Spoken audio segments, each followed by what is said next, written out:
जय श्री कृष्णा दोस्तों, किशोरी क्रिएशन से मैं सपना शर्मा आप सभी का हार्दिक स्वागत करती हूँ आपके अपने चैनल पर। दोस्तों, आज के वीडियो में मैं आपके लिए कार्तिक मास महात्म्य के 19वें दिन की कथा लेकर के आई हूँ।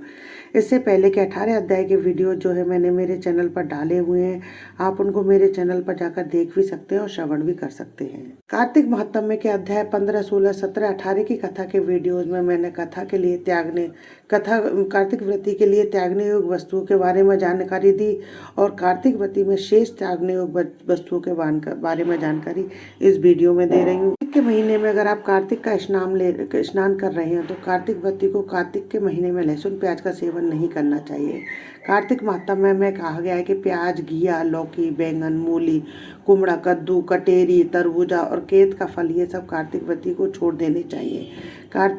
इसके अलावा कार्तिक महात्म्य में यह भी कहा गया है कि बकरी, भैंस, गाय के दूध के सिवा अन्य पशुओं का दूध तथा ब्राह्मणों से खरीदा हुआ रस, पृथ्वी से पैदा हुआ नमक, ये सब कार्तिक व्रती को छोड़ देने चाहिए।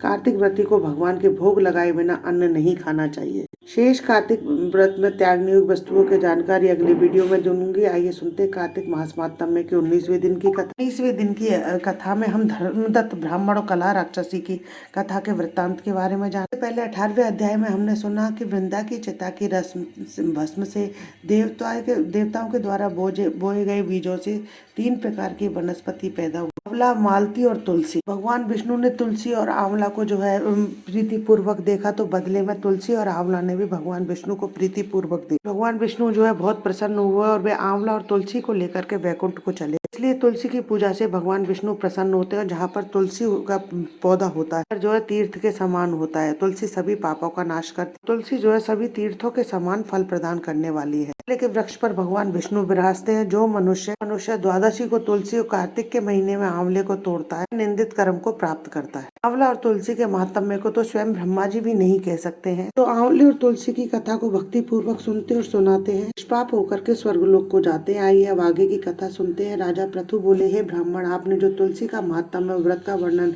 विस्तार पूर्वक मुझसे कहा, सो मैंने सुना। अब कार्तिक व्रत करने वाले पुरुष का फल और महात्म्य कहो। ये व्रत पहले किसने किया, कब किया और उसका सब वृत्तांत आप मुझसे कहो, मेरी सुनने की विशेष इच्छा है। बोले, सहरियाचल पर्वत पर करवीरपुर नाम के नगर में धर्म का जानने वाला और धर्मदत्त नाम का एक ब्राह्मण रहता था। वह सदा विष्णु का व्रत और पूजन करता था, 12 अक्षर मंत्र का जाप करता और अतिथि का सत्कार करता था। इस समय कार्तिक मास के एक प्रहर रात्रि होने पर हरिज के जागरण को भगवान के मंदिर में गया। भगवान के पूजन की सामग्री को लेकर जाते हुए ब्राह्मण ने टेढ़ी दाढ़, चलायमान लपलपाती जीभ, भीतर को गड़े हुए लाल नेत्र, लंबे होठ, नंगी सूखे मांस वाली घरघराट करती हुई एक राक्षसी को देखा। देखकर वह कांपने लगा तथा वह के मारे पूजा की सामग्री जल से उस राक्षसी को मारने लगा। भगवान का स्मरण करके तुलसी के जल और पूजन सामग्री से जो उसको मारा तो उसके सब पाप नष्ट हो गए। पूर्व जन्म के कर्मों के फल से अपनी दशा को याद करके ब्राह्मण को दंडवत करके कलहा बोली, मैं पूर्व जन्म में कर्म फल से इस दशा को प्राप्त हुई हूँ। हे विप्र, अब मैं कैसे उत्तम गति को प्राप्त होंगी। नारद जी बोले, हे राजा, इस प्रकार नम्र होकर विनती करती हुई कलहा की दीन दशा को देखकर अति विस्मित होकर ब्राह्मण धर्मदत्त बोला, किस कर्म फल से यह तेरी दशा हुई है? पहले जन्म में तू कौन थी, तेरा कैसा स्वभाव था, इस कर्म के कारण तेरी यह दशा हुई है, वह सब हमसे कहे। बोली, हे महाराज, मैं सौराष्ट्र नगर में एक भिक्षु नामक ब्राह्मण रहता था। उसकी स्त्री कला नामक कठोर स्वभाव वाली थी। मैंने अपने स्वामी का कभी सत्कार नहीं किया, न खाने में मीठे पदार्थ दिए। मैं उन्हें सदा धोखा देती रही। सदा कलह ही प्यारा रहता था। इन सब बातों से दुखी होकर पति ने दूसरा विवाह का विचार किया। तब मैंने विष खाकर अपना अंत कर लिया। यम के दूत मुझे बांधकर तथा मारते हुए यमलोक ले गए। आज मुझे देखकर चित्रगुप्त उससे पूछा, इसने क्या कर्म किया है ये देखो। मैं इसने जो बुरा भला कर्म किया है उसका फल पावे।